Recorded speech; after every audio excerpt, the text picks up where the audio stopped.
नमस्कार, मैं कुलदीप सिंह स्वागत करता हूं आपका टॉपर्स क्लब आईएएस एकेडमी में। जैसा कि आरओ की सीरीज हमारे संस्थान द्वारा चलाई जा रही है, उसी क्रम में मैं आपको भारतीय राज्य व्यवस्था और संविधान के क्वेश्चन करवा रहा हूं। ये हमारे उस क्वेश्चन फॉर्मेट का दूसरा सीरीज है और श्रृंखला में दूसरा क्वेश्चन पेपर है और इसको हम सॉल्व करेंगे।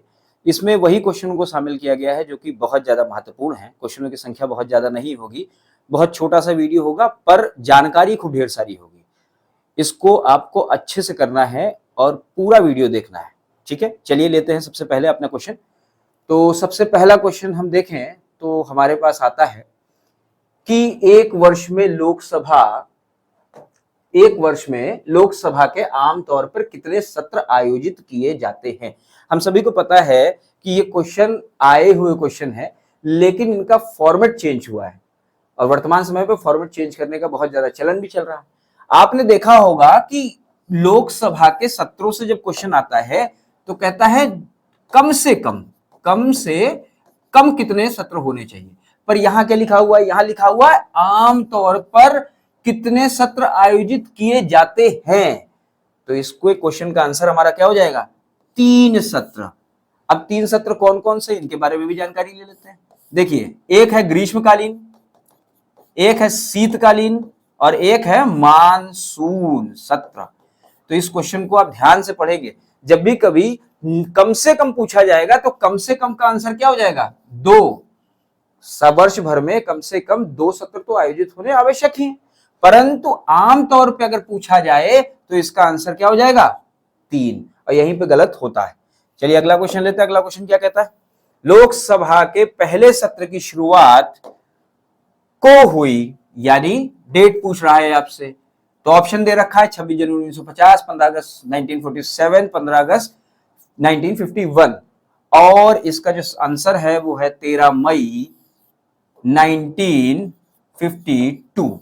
इस डेट को याद रखिएगा और इसी डेट को लोकसभा का पहला सत्र आयोजित किया गया था। यानी पहली लोकसभा का सत्र कब आयोजित हो, अगर क्वेश्चन इस तरीके से भी पूछ ले तो आपका आंसर क्या होगा? यही आंसर इसका रहेगा। अगला क्वेश्चन क्या है? अगला क्वेश्चन कहता है लोकसभा में प्रश्नों की स्वीकार्यता का निर्माण कौन करता है। यानी यहां पर निर्माण नहीं है, ये यहां होना चाहिए निर्णय। निर्णय कौन करता है? टाइपिंग मिस्टेक है, ठीक है। तो निर्णय कौन करता है? तो प्रश्न स्वीकारने की बात कर रहा है और लोकसभा की बात कर रहा है, तो ध्यान रखना लोकसभा अध्यक्ष, जिसे हम स्पीकर भी कहते हैं, वो इसका आंसर होगा। प्रश्न कितने प्रकार के होते हैं आपने सुना होगा? तारांकित प्रश्न होते हैं, अतारांकित प्रश्न होते हैं, अल्प सूचना प्रश्न होते हैं। 3 तरह के प्रश्न पूछे जाते हैं प्रश्नकाल में, ठीक है। तो ये प्रश्नों की संख्या 3 प्रकार की होती है और स्वीकार्यता कौन करता है? कौन स्वीकार्यता देता है? तो लोकसभा स्पीकर देता है। आगे बढ़े तो अगला क्वेश्चन जब हम लेते हैं तो क्या कह रहा है? अगला क्वेश्चन में कह रहा है कि संसदीय कार्रवाई में शून्यकाल के दौरान मतदान में उनकी प्राथमिकता के अनुसार प्रतिदिन कितने मामले उठाने की अनुमति है। आप सभी को पता है कि शून्यकाल सबसे पहली चीज क्या है? ये भारतीय संसदीय प्रणाली को भारत की खुद की देन है, ये कहीं से ली नहीं गई है।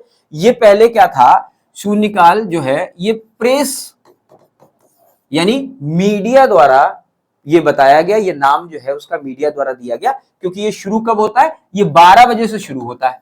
तो शून्यकाल इसीलिए इसका दिया गया क्योंकि 0000 लिख के आता था। तो यहां पर प्रेस ने उसको क्या दिया? शून्यकाल का नाम दे दिया। पहला तो आप ये समझ लीजिए अच्छे से।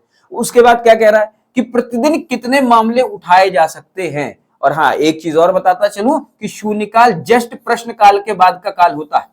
पहला प्रश्नकाल होता है, 11 बजे से स्टार्ट होता है, 12 बजे तक चलता है। 12 बजे से 1 बजे तक कौन सा काल होगा? शून्यकाल होगा। अब जो क्वेश्चन में पूछा गया है उसके हिसाब से इसका आंसर 20 होगा, क्योंकि 20 मामलों को उठाने की वहां पर इजाजत है कि मतदान के अनुसार 20 मामले आप प्रतिदिन उसमें उठा सकते हैं। ठीक, उसके आगे बढ़े तो 5वां क्वेश्चन क्या कह रहा है? निम्नलिखित में से किस संसदीय समिति का कोई भी सदस्य राज्यसभा से नहीं होता। हमको पता है संसद अपना कार्य समितियों के माध्यम से करती है, तो संसदीय समिति में पूछ रहा है तो सबसे पहले हमें पता होना चाहिए किसमें कितने होते हैं। तो हम आपको बताते चले, प्राक्कलन में होते हैं 30, याचिका समिति और इनकी बात अगर इन दोनों की बात करें तो 15 और 7, यातिका में होते हैं 15 और 10। अब पहले तो ये संख्या हो गई, अब इन संख्याओं के बारे में वो बता भी देता हूं। प्राक्कलन समिति में पूर्ण रूप से लोकसभा के सदस्य होते हैं, तो यानी आंसर तो हमारा मिल गया, क्योंकि क्या पूछ रहा है, राज्यसभा का सदस्य नहीं होता, तो प्राक्कलन में नहीं होता। ठीक, अब यहां याचिका समिति की बात करें तो 15 होते हैं लोकसभा से, 10 होते हैं राज्यसभा से। ठीक, और अगर इन दोनों की बात करें, सार्वजनिक उपक्रम और लेखा समिति की बात करें, तो 15 होते हैं आपके लोकसभा से और 7 होते हैं किससे, राज्यसभा से। ये पूरा का पूरा याद कर लीजिएगा, डाटा बहुत इंपॉर्टेंट है। मैंने कहा आपसे कि प्रश्नों की संख्या जरूर कम है, पर प्रश्नों का प्रकार जो है वो बदलते हुए पैटर्न के अनुरूप रखा गया है। आगे देखिए क्या कहता है, भारतीय संविधान की 10वीं अनुसूची के तहत लोकसभा के किसी भी सदस्य की अयोग्यता से संबंधित किसी भी मुद्दे पर अंतिम निर्णय किसके द्वारा लिया जाता है। अब सबसे पहले तो यह जानना जरूरी है 10वीं अनुसूची में है क्या, तो 10वीं अनुसूची में कौन सा कानून है, हम जानते हैं दल बदल। और जैसे ही दल बदल, देखो ऐसे क्या है, अयोग्यता का प्रश्न जो है वो कौन उठाता है, ऐसे योग्य है या अयोग्य है उसका कौन करेगा, तो निर्वाचन आयोग करेगा। लेकिन जैसे ही दल बदल कानून की बात अगर कर लें, 10वीं अनुसूची के तहत अगर किसी का प्रावधान है और चल रहा है, कोई मुद्दा चल रहा है, तो उसमें क्या होगा, लोकसभा स्पीकर इसका आंसर हो जाएगा। ध्यान रखिएगा, चुनाव आयोग कब होगा, जब इसको छोड़ के बाकी कुछ भी हो, एलिजिबिलिटी से रिलेटेड कुछ भी हो, तो उसके बारे में चुनाव आयोग हो जाएगा। लेकिन जब दल बदल कानून की बात करेगा तो लोकसभा स्पीकर इसके तहत अपनी पूरी जिम्मेदारी लेता है और वही निर्णय लेता है, उसी का अंतिम निर्णय माना जाता है। आगे बढ़े, 7वें क्वेश्चन में क्या कह रहा है, निम्नलिखित में से कौन सा राज्यों के महाभियंता की नियुक्ति करता है। अच्छा, यहां पर क्या हमने बताया, ये महाधिवक्ता, इसको ध्यान रखिएगा, ये कौन होता है, तो ये राज्य का सबसे बड़ा विधिक अधिकारी होता है। इसको ध्यान रखिएगा। जैसे केंद्र में क्या होता है, महान्यायवादी, वैसे राज्य में क्या होता है, महाधिवक्ता। वहां कौन नियुक्ति कर रहा है, वहां कर रहा है केंद्र में राष्ट्रपति। ध्यान रखिएगा, ठीक है। और यहां तो कौन करेगा, आपको अब आंसर मिल गया होगा, यहां कौन करेगा, राज्यपाल करेगा। ठीक है, आगे बढ़े तो क्या दे रखा है, नीचे दिए गए कथनों में कौन सा कथन सही है। तो इसको जरा ऊपर कर लें, और अब कथन सही है पूछ रहा है, क्वेश्चन चला गया है तो मैं यहां लिख देता हूं सही है, क्योंकि ऊपर चला गया क्वेश्चन दिखाई नहीं दे रहा होगा। ठीक है, तो सही है पूछ रहा है तो हम पढ़ लेते हैं। कोर्ट मार्शल द्वारा दी गई सजा के संबंध में माफी देने की शक्ति राज्यपाल के पास नहीं है। तो हमें अपना आंसर मिल चुका है, यही है, क्योंकि किसके पास है, तो फिर ये है राष्ट्रपति के पास। ठीक है, राष्ट्रपति के पास है, तो स्टेटमेंट हमारा पहला ही सही हो गया। अगला क्वेश्चन ले लेते हैं। अगले क्वेश्चन में क्या है, भारत के राष्ट्रपति के महाभियोग की प्रक्रिया शुरू की जा सकती है। हमें पता है कि अनुच्छेद 61 में कहा गया है, भारतीय संविधान के अनुच्छेद 61 में कहा गया है, क्या कहा गया है कि राष्ट्रपति को एक प्रक्रिया द्वारा हटाया जाएगा। वो प्रक्रिया क्या है, महाभियोग की प्रक्रिया है। ठीक है, महाभियोग की प्रक्रिया है। तो राष्ट्रपति को महाभियोग की प्रक्रिया शुरू करने जाने की बात कर रहा है। तो आपको पता होगा, आपने महाभियोग अगर पढ़ा हुआ है तो आपको पता है कि संसद के किसी भी सदन में, यानी चाहे वो राज्यसभा हो और चाहे वह लोकसभा हो, किसी भी सदन में यह प्रक्रिया लाई जा सकती है, लेकिन 14 दिन पहले सूचित करना होगा। ठीक है, आगे बढ़िए। आगे क्या कह रहा है, कौन राष्ट्रपति के आकस्मिक अवकाश के दौरान राष्ट्रपति के रूप में कार्य करता है, जो कि राष्ट्रपति की मृत्यु के कारण उत्पन्न हुआ, यानी राष्ट्रपति नहीं है। इसका तो बहुत छोटा सा आंसर है, वाइस प्रेसिडेंट, यानी उप राष्ट्रपति। आपको पता है, अगर राष्ट्रपति किसी कारण से आकस्मिक रूप से चला जाता है, अवकाश में चला जाता है या मृत्यु हो जाती है, तो तुरंत कौन आके बैठ जाएगा, भाई उपराष्ट्रपति आके बैठ जाएगा। अब यहाँ पे उपराष्ट्रपति वाइस प्रेसिडेंट की बात की गई, तो यहां देख लीजिए, ये पदेन सभापति भी होता है। पदेन सभापति किसका होता है, तो राज्यसभा का होता है। अब राज्यसभा का पदेन सभापति है, पर सदस्य नहीं है, सदस्य नहीं है तो मतदान नहीं दे सकता। यानी उपराष्ट्रपति सभापति तो है, पदेन सभापति है, सदस्य नहीं है तो राज्यसभा में मतदान नहीं दे सकता। ऐसे क्वेश्चन भी आए हुए हैं, बार बार आए हुए हैं। अगला क्वेश्चन देख लेते हैं, अगला क्या कह रहा है। निम्नलिखित में से किसे महाभियोग की प्रक्रिया से हटाया जा सकता है। अभी ऊपर वाला क्वेश्चन हुआ आर्टिकल 61 के तहत, तो भारत के राष्ट्रपति को हटाया जा सकता है। किस अनुच्छेद में मैंने बताया, अनुच्छेद 61 में यह प्रक्रिया दे रखी, किसी भी सदन में लाई जा सकती, 14 दिन पहले सूचित करना होगा, यह भी कहा गया है।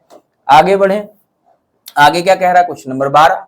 क्वेश्चन नंबर 12 कह रहा है कि भारत के राष्ट्रपति द्वारा राज्यसभा के कितने सदस्यों को नामित किया जाता है। हमें पता है कि राज्यसभा में वो 12 सदस्य मनोनीत करता है, यानी मनोनीत करता है, तो इसका आंसर क्या हो जाएगा, 12। ठीक है, इसको जाने दीजिएगा, ये कुछ नहीं है, तो 12 सदस्य करेगा। और आपको ये भी पता होना चाहिए कि लोकसभा में कितने करता था, अभी नहीं करता है, ये बहुत इंपॉर्टेंट क्वेश्चन हो जाएगा। तो 2 सदस्य लोकसभा में थे, लेकिन 2019 में एक बिल पास हुआ और उस बिल से क्या कर दिया गया, मना कर दिया गया कि अब नहीं हो सकता, अब नहीं करते हैं। ठीक है, इसीलिए सदस्य संख्या भी 545 से घट के 543 हो गई है वर्तमान समय पे। अगर आपके पास अपडेट डाटा नहीं है तो प्लीज अपडेट कर लीजिएगा, क्वेश्चन यहां से बनने की संभावनाएं बहुत ज्यादा है। 3 साल हो गए हैं, पूछा नहीं गया है, इस बार पूछा जा सकता है। आगे बढ़े तो आगे क्या कहता है, निम्नलिखित में से कौन सा वाक्य सत्य है। तो सत्य की बात कर रहा है, तो वाक्य पढ़ लेते हैं। राष्ट्रपति अपना इस्तीफा लोकसभा स्पीकर को सौंपता है। क्यों सौंपेगा भाई, नहीं सौंपेगा, इसको नहीं सौंपता है।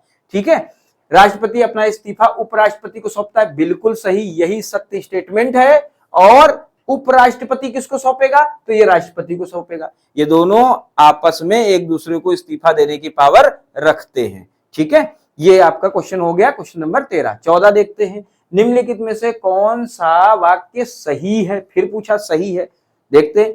उपराष्ट्रपति राज्य की विधान परिषदों को भंग कर सकते हैं। नहीं, विधान परिषद को भंग नहीं कर सकते, क्योंकि ये क्या होता है, स्थायी सदन होता है। ध्यान रखिएगा, विधान परिषद राज्य का स्थायी सदन होता है। उसके बाद राज्यपाल राज्य की विधानसभा को भंग कर सकता है, बिल्कुल कर सकता है, यही कथन सत्य है। ठीक है, यही कथन सत्य है। ये क्या होता है, ये अस्थायी सदन होता है और इसको भंग करने की पावर होती है, किसके पास होती है, राज्यपाल के पास। ठीक है, राज्य का राज्यपाल है, राज्य में ही ये दोनों होते हैं। आगे देखें, क्वेश्चन नंबर 15 क्या कह रहा है। क्वेश्चन नंबर 15 कह रहा है, निम्नलिखित में से कौन सा वाक्य राज्यसभा के विषय में सही नहीं है। इस बार पूछा क्या गया है, सही नहीं है। तो जरा इसको देख लें, क्या कह रहा है। इसके पास वे शक्तियां हैं जो केंद्र के विरुद्ध राज्यों के अधिकारों की रक्षा करती हैं या धन विधेयक में संशोधन कर सकती। यही गड़बड़ है मामला। धन विधेयक के मामले में राज्यसभा को कोई शक्ति प्राप्त नहीं है। राज्यसभा केवल 14 दिन के लिए उस विधेयक को रोक सकती है और उसके बाद वह विधेयक स्वयं पारित माना जाएगा। ठीक है, तो ये 15 क्वेश्चन थे। इसको आप वीडियो को अच्छे से देखिएगा, इसके नोट्स अगर बनाना चाहे तो नोट्स भी बना लीजिएगा। और हमारे संस्थान द्वारा जो नोट्स प्रोवाइड किए जाएंगे आपको उससे भी बहुत ज्यादा मदद मिलेगी। विधिवत नोट्स बने हुए हैं, समय बहुत कम रह गया है, नोट्स बनाने का टाइम आपके पास नहीं है, तो आप हमारे संस्थान से नोट्स भी ले सकते हैं। लिंक उसका टेलीग्राम का ग्रुप का आपको नीचे पिन बॉक्स में मिल जाएगा। ठीक है, अगर आप यूट्यूब पे देख रहे हैं तो इसको लाइक एंड सब्सक्राइब करिए, फेसबुक पे देख रहे हैं तो शेयर करिएगा। हम मिलेंगे आपको अगले सीरीज में, यानी वीडियो नंबर 3 में 15 क्वेश्चनों के साथ। धन्यवाद।